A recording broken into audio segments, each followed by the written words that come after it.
Good morning, dear students. This is class 8 Social Studies, Part Civics, Chapter number 24, The Judiciary. Topics in the chapter are first, what is the role of judiciary? And second, what is an independent judiciary? Third is, what is the structure of the courts in India? And fourth is, what are the different branches of the legal system? And subtopic are PIL and last is importance of judiciary. Students, आज इस video के माध्यम से आज आप what is the role of judiciary and second what is an independent judiciary के बारे में पढ़ेंगे। First is here, what is the role of judiciary? Judiciary work is divided into the following types. तो डियर स्टूडेंट्स, जैसे कि हम लोग ने फॉलोइंग टाइप से इसको डिवाइड किया। फर्स्ट, डिस्प्यूट रिसोल्यूशन, यानी कि जो जुडिशरी जो होती है ये हमारी जो डिस्प्यूट होती है, यानी कि अगर किसी के बीच में मतभेद होती है तो उसको सॉल्यूशन करने का काम करते हैं। Okay, the judicial system resolve the disputes between the citizen. मतलब कहने का तात्पर्य यह है कि जो जुडिशरी होती है, यानी कि जो न्यायपालिका जो होती है, वो अगर किसी नागरिक के बीच में, यानी कि जो सिटीज़न होते हैं उनके बीच में अगर कोई डिस्प्यूट हो जाती है तो उसको सॉल्यूशन करने का काम करती है।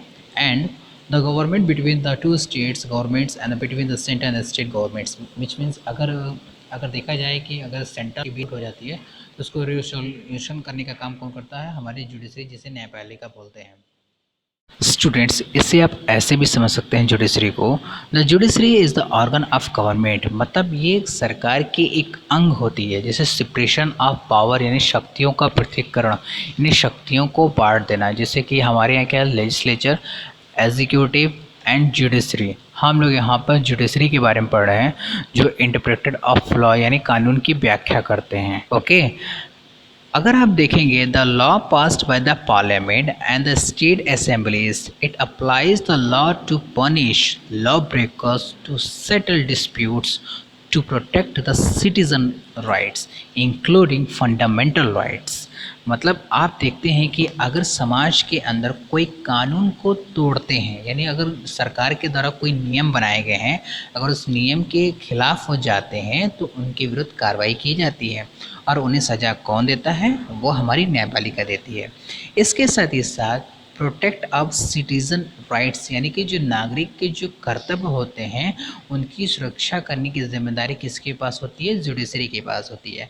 और अगर इसमें हम सम्मिलित करें फंडामेंटल राइट्स को, तो हम देखते हैं जो हमारे अधिकार दिए गए हैं उनकी सुरक्षा कौन करता है? हमारी न्यायपालिका करती है। Judicial review, the judiciary is the final interpreter of the constitution. Students, जैसे कि आप यहाँ पर न्यायपालिका को समझ रहे हैं, आप जानते हैं जो न्यायपालिका जो होती है वो हमारे संविधान के द्वारा जो नियम होते हैं, जो कुछ कानून होते हैं, उनकी व्याख्या करती है। Therefore, it has the power to strike down particular law passed by the parliament if it believes that these are violation of this basic structure of the constitution. This is called judicial review. Students, जैसे कि मैंने आपको बताया कि law passed by the parliament, if it believes that this are violation of basic structure of the constitution. मतलब जब कोई कानून हमारी संसद के द्वारा कोई कानून जब पारित होती है या पास होती है, अगर उसके ढांचे में कोई उल्लंघन सा दिख रहा है, यानी संविधान के द्वारा जो कुछ कानून ये नियम बनाए गए, इसमें ये देखने को मिल रहा है कि उसके अंदर कुछ परिवर्तन हो रहे हैं या उसका कुछ उल्लंघन हो रहा है, तो हमारी न्यायपालिका के पास ये अधिकार है कि उसका पुनर्विलोकन, यानी कि न्याय के पुनर्विलोकन, यानी उसकी जांच कर सकता है। तो ऐसी प्रक्रिया को हम लोग बोलते हैं जुडिशियल रिव्यू। स्टूडेंट्स, इसे आप ऐसे भी समझ सकते हैं जुडिशियल रिव्यू को। आप जानते हैं हमारे देश के अंदर बहुत सारे उच्चतम या उच्च न्यायालय हैं, लेकिन भारत के अंदर सिर्फ एक ही सुप्रीम कोर्ट है, जिसे सर्वोच्च न्यायालय कहा जाता है। जब हमारे संविधान के द्वारा कुछ नियम या कानून होते हैं जिनका वो देखते हैं कि यह इस नियम और कानून का उल्लंघन हो रहा है, तो जो हमारी सुप्रीम कोर्ट है उस पर जुडिशियल रिव्यू करती हैं, यानी कि न्याय के पुनर्विलोकन करती हैं। तो ऐसी प्रक्रिया को हम लोग जुडिशियल रिव्यू कहते हैं। And second topic is here, what is an independent judiciary? The other branches of the state, like the legislature and the executive, cannot interfere in the work of the judiciary. Dear students, जैसे कि आप यहाँ पे what is an independent judiciary को समझ रहे हैं, हम यहाँ पे समझेंगे कि जो हमारी जो न्यायपालिका जो होती है वो इतनी स्वतंत्र क्यों होती है। जैसे कि आप जानते हैं सेपरेशन ऑफ पावर यानी शक्तियों का पृथक्करण, यानी कि जुडिशरी की पावर अलग होती है, एग्जीक्यूटिव की पावर अलग होती है और लेजिस्लेचर की पावर क्या होती है, अलग होती है। हमारी जो न्यायपालिका होती है वो कानून की व्याख्या करती है, मतलब उसकी रक्षा भी प्रदान कराती है। The courts are not under the government and do not act on their behalf. Students, इसे आप ऐसे भी समझिए, जो हमारी न्यायपालिका जो होती है वो किसी सरकार के अधीन काम नहीं करती है, इसलिए इसे इंडिपेंडेंट जुडिशरी यानी कि स्वतंत्र न्यायपालिका के नाम से जाना जाता है। All judges in the High Court as well as the Supreme Court are appointed with very little interference from other branches of government. Dear students, जैसा कि आप जानते हैं हमारे देश की जो न्यायपालिका जो होती है, चाहे वो उच्च न्यायालय हो चाहे वह सर्वोच्च न्यायालय हो, उनकी जजेस की जो नियुक्ति होती है वो बहुत पारदर्शिता होती है। उनके अंदर जो इंटरफेरेंस यानी कि कोई दखल अंदाजी नहीं होती है।